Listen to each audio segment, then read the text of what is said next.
Welcome to Great Lives. I'm Daniel.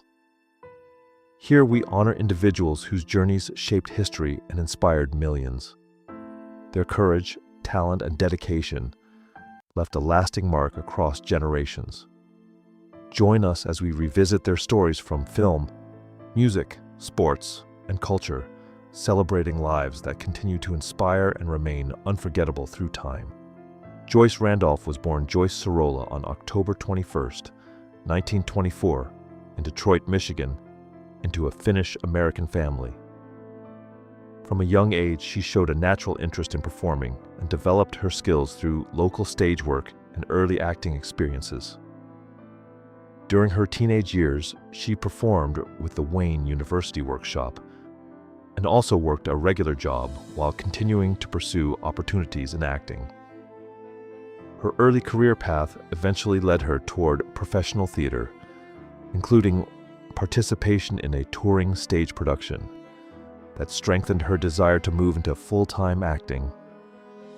In 1943, she relocated to New York City to follow that goal more seriously. Her breakthrough came when she was noticed by television producer Jackie Gleason, which led to her casting as Trixie Norton in the classic television series The Honeymooners. Her portrayal of Trixie brought warmth and charm to the show, and her on-screen chemistry with the rest of the cast helped the series become one of the most beloved comedies in early television history. Over the years, she remained closely associated with that role, even as television evolved. Joyce Randolph passed away peacefully in Manhattan at the age of 99 from natural causes related to old age. She is remembered as a key part of a landmark television series and as the last surviving member of its original main cast. Joyce Randolph was born Joyce Sorolla on October 21st, 1924, in Detroit, Michigan, into a Finnish-American family. From a young age, she showed a natural interest in performing and developed her skills through local stage work and early acting experiences. During her teenage years, she performed with the Wayne University Workshop and also worked a regular job while continuing to pursue opportunities in acting. Her early career path eventually led her toward professional theater, including participation in a touring stage production that strengthened her desire to move into full-time acting. In 1943, she relocated to New York City to follow that goal more seriously. Her breakthrough came when she was noticed by television producer Jackie Gleason, which led to her casting as Trixie Norton in the classic television series The Honeymooners. Her portrayal of Trixie brought warmth and charm to the show, and her on-screen chemistry with the rest of the cast helped the series become one of the most beloved comedies in early television history. Over the years, she remained closely associated with that role, even as television evolved. Joyce Randolph passed away peacefully in Manhattan at the age of 99 from natural causes related to old age. She is remembered as a key part of a landmark television series and as the last surviving member of its original main cast. Ismail Kadare, born on January 28, 1936 in Albania, became one of the most important literary figures of the 20th and early 21st century, known for turning history, myth, and political tension into deeply layered storytelling. He began his career as a poet, but gained international recognition with his novel The General of the Dead Army, which introduced readers worldwide to his distinct voice and atmospheric style. Writing during a period of strict communist rule in Albania, Kadare developed a subtle and powerful form of expression, often embedding political critique within allegories and historical narratives that allowed his work to circulate despite censorship pressures. Over time, he became widely respected for his ability to explore themes of power, fear, identity, and resistance, earning comparisons to writers such as Franz Kafka and George Orwell. In 1990, he left Albania for France, seeking greater intellectual freedom and continuing his literary work from Paris. His career was marked by numerous international honors, including the Man Booker International Prize, while the Nobel Prize in Literature remained a frequent topic of speculation around him. Kadar passed away in 2024, reportedly from natural causes, leaving behind a vast body of work that continues to shape modern European literature and stands as a lasting reflection on artistic courage and creative freedom. Geoffrey Hinsliff, born on November 23, 1937 in Leeds, was a British character actor known for a long and steady career in film and television. While he was not typically cast as a leading man, he earned respect within the industry for his reliable performances and his ability to bring realism and depth to supporting roles. His work reflected a quiet professionalism, often enhancing scenes without drawing attention away from the story itself. He appeared in a number of notable productions across his career, including the war film A Bridge Too Far, which remains one of the most ambitious ensemble war dramas in cinema history.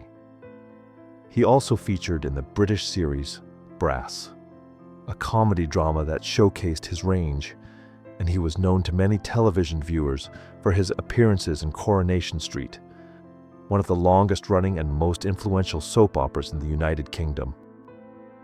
Outside of acting, Hinsliff maintained a private personal life and was married to Judith E. Seal. He largely stayed away from public attention, focusing instead on his work and personal commitments. Geoffrey Hinsliff passed away in the United Kingdom. His exact cause of death has not been publicly disclosed. He is remembered for a career defined by consistency, understated skill, and a lasting contribution to British screen and stage storytelling. Justice and moral dilemmas are often explored through thought experiments that challenge how people decide between right and wrong in difficult situations. One of the most well-known examples asks whether it is acceptable to sacrifice one life in order to save many others when there is no perfect outcome available. The trolley problem describes a runaway trolley heading toward 5 workers on a track. A person has the option to pull a lever, redirecting the trolley onto another track where only 1 worker stands. While many people choose to pull the lever to save more lives, others feel uncomfortable because it involves directly causing harm, even if the intention is to reduce overall loss. A variation known as the bridge dilemma changes the situation. Instead of pulling a lever, a person must physically push someone off a bridge to stop the trolley and save 5 others. In this case, most people refuse, even though the outcome is similar. This highlights how direct action can feel more morally troubling than indirect involvement. Similar questions appear in medical ethics, where difficult choices may involve prioritizing patients when resources are limited. Even in extreme survival cases, such as historical shipwreck situations, actions taken under desperation raise questions about morality, necessity, and responsibility. These examples connect to broader moral theories. Utilitarianism focuses on outcomes and saving the most lives, while other ethical views emphasize that some actions are inherently wrong, regardless of results. Together, they show that justice is complex and often involves deep moral conflict rather than simple answers. In 2018, at the age of 72, Henry Winkler stood on stage with an Emmy Award in his hands while an entire room rose to its feet. The applause didn't feel like a typical celebration of a single performance. It felt heavier, layered with history, regret, and recognition that had arrived far too late. This was not just an award moment. It was a public acknowledgement of a career that had been misunderstood for decades, and a quiet apology from an industry that had once stopped seeing him clearly. For many watching, it looked like triumph arriving late. For Henry Winkler, it felt more like release, the kind that comes after holding your breath for years without realizing how exhausted you've become from it. A boy growing up between expectations and silence. Henry Winkler was born in 1945 in New York City to parents who had fled Nazi Germany and rebuilt their lives from nothing. Their survival shaped everything in the home he grew up in. Success wasn't optional there. It was necessary, almost sacred, a way of proving that suffering had not been meaningless. His father built a career in business. His mother ran the household with discipline and structure. And young Henry was expected to follow a clear path upward. But from the beginning, school was not easy for him. Reading didn't come naturally. Words shifted on the page. Letters seemed to flip or blur, and keeping up with classmates felt like running uphill in shoes that didn't fit. At the time, there was no real understanding of dyslexia in most schools. There was only judgment. Teachers often labeled him as slow or unmotivated. At home, frustration sometimes replaced encouragement, and the emotional impact of that followed him deeply. He internalized the belief that something in him was simply not right, even though he was trying harder than anyone could see. The hidden struggle, behind a quiet childhood. What made this period especially painful was not just academic difficulty, but the emotional interpretation attached to it. He wasn't failing because of lack of effort. He was struggling because his mind processed language differently, but that explanation didn't exist in his world yet. Every report card felt like a verdict on his intelligence rather than a reflection of an unrecognized learning difference. The gap between how hard he worked and how little progress he seemed to make created a constant sense of inadequacy. That feeling would follow him far beyond childhood, shaping how he saw himself even at the peak of his success. Yet even in those years, something else was quietly forming. The stage where everything finally made sense. While school felt confusing and punishing, performance felt different. When Henry Winkler discovered acting as a child, something shifted. Memorization, repetition, observation, these became tools he could use effectively. On stage, he didn't have to read quickly or perfectly. He could become someone else entirely. That experience changed everything. Acting didn't just feel enjoyable. It felt like relief. A space where his brain wasn't broken, just differently engaged. While others saw theater as a hobby, for him it became a place of survival, identity, and expression. It was also the first time he experienced confidence that didn't feel borrowed or forced. On stage, he wasn't defined by his struggles. He was defined by presence, Yale, discipline, and the beginning of real possibility. Despite academic challenges, Henry Winkler eventually found his way into serious training at the Yale School of Drama. It was a turning point that many would consider validation. But even then, doubt didn't disappear from his life. It simply followed him into new rooms. At Yale, he worked intensely. He developed systems to memorize material, studied harder than most of his peers, and slowly built technical strength as an actor. What he lacked in reading fluency, he compensated for with emotional intelligence, observation, and discipline.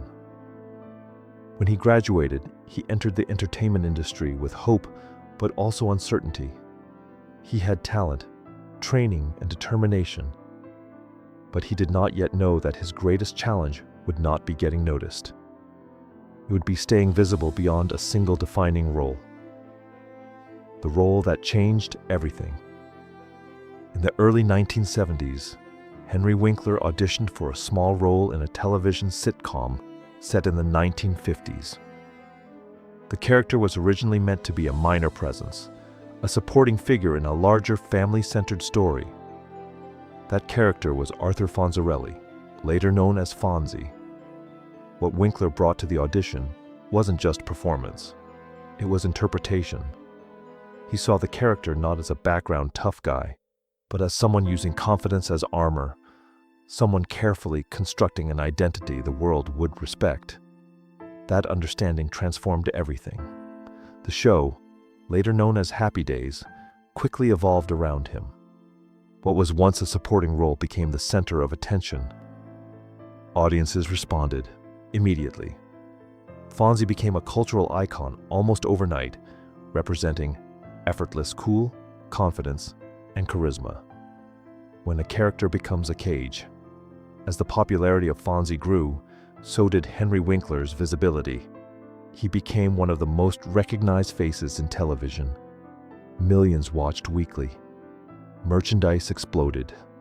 The character became larger than the show itself. But behind that success, something more complicated was happening. Winkler was no longer seen as an actor playing a role.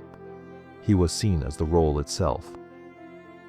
Casting directors, producers, and audiences began to associate him so strongly with Fonzie that separating the two became nearly impossible. Opportunities for different kinds of roles began to disappear.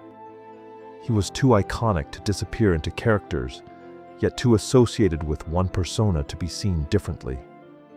It created a professional paradox: extreme fame without creative freedom. The cost of being too successful. After the show ended, Henry Winkler entered a difficult phase of his career. While he remained respected, he was frequently overlooked for new roles. Many in the industry struggled to imagine him outside the identity that had defined him for over a decade. This led to years of inconsistency in work. Occasional appearances, directing opportunities, teaching, and writing filled the gaps, but the momentum he once had as an actor had slowed significantly. What made this period particularly difficult was that the public still associated him with success, while internally, he was navigating rejection. That contrast created a silent emotional strain that lasted for years. The diagnosis that reframed everything.